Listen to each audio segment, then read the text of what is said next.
Water and liquids. முதல்ல நான் கொஞ்சம் பின்ஸ் போடுறேன். பின்ஸ்லாம் சிங்க் ஆயிடுது. ஏன்னா வாட்டர் மாலிக்யூல்ஸ் வந்து பின்ஸ் போடும்போது வாட்டர் மாலிக்யூல்ஸ்லாம் பிரேக் ஆயிடுது. ஸோ நம்மளுக்கு வந்து பின்ஸ்லாம் சிங்க் ஆகுது. நெக்ஸ்ட் வந்து நான் ஒரு டிஷ்யூ பேப்பர் எடுத்துகிட்டு இந்த தண்ணியில் வைக்கிறேன். நெக்ஸ்ட்டு ஒரு பின் எடுத்துகிட்டு நடுவில் வைக்கிறேன்.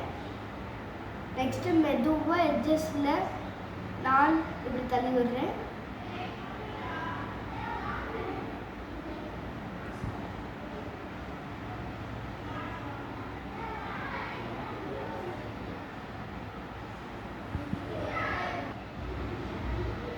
இப்போ நான் டிஷ்யூ பேப்பரை வெளியில் எடுக்கிறேன்.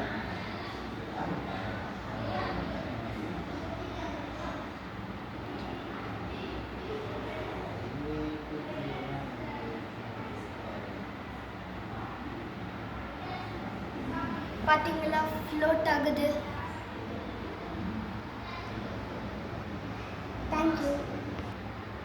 இதுக்கு பேர் தான் சர்ஃபேஸ் டென்ஷன். நம்ம வாட்டர் மாலிக்யூல்ஸை பிரேக் பண்ணாமல் நம்ம பின்ன ஃப்ளோட் பண்ண வச்சுட்டோம். தேங்க்யூ.